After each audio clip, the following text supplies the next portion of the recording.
The Great Wall protected China for centuries, but today it's in urgent need of its own protection. Less than 10% of the Great Wall remains in good condition. Around 20% is badly damaged, and 30% has already disappeared.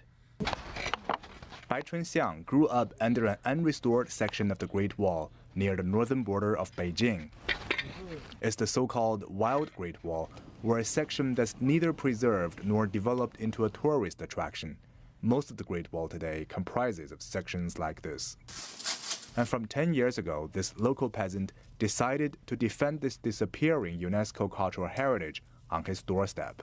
这是最早前吧，你看这长城有的是上这长城上刨药材，Back then, I found many of my neighbors were digging herbs or catching scorpions on the Great Wall. Some were even herding here. That caused a lot of damage to the already broken architecture. So I stopped them whenever I saw them. I even dropped into their homes with some fruit and vegetables, trying to convince them to stop. That made me quite unpopular with some neighbors. Bai says the hostility lasted until 2010, before local authorities actually hired him as a Great Wall protector.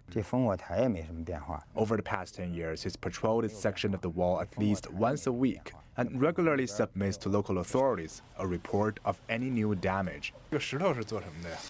But our most impressive findings were the relics he had salvaged. Look at this hole. The ancient Chinese army would put gunpowder in it and use the stone as the oldest form of grenade.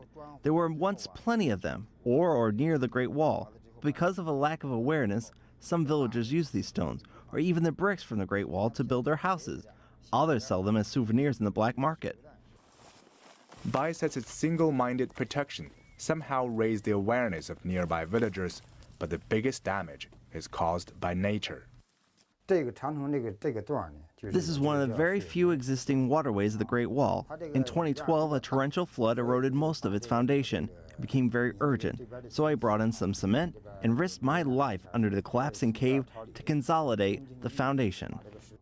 Bai's work prevented the collapse, but it caused huge controversy on the internet.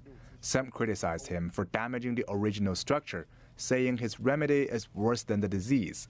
Others argue how it was unwise to leave the protection of such an important architecture to unqualified peasants. Bai says it was a sound learning experience nevertheless. That tower was built by the army of Chinese hero Qi Guang in 1567. Last year it was about to collapse. I patched the wall with some wood and waited for the experts to deal with it. China formulated a Great Wall Protection Regulation in 2006 and invested $60 million to prevent the most urgent 50-kilometer section near Beijing from collapsing. But the Great Wall is 20,000 kilometers in length, stretching right out across the country. And Bai has only responsibility for 1 kilometer section of that, near his home. Today we're still losing the Great Wall, brick by brick, because of human activities, because of natural conditions. How we can prevent one of the greatest world wonders from disappearing in the best method remains a tough question. Han Peng, CCTV, Beijing.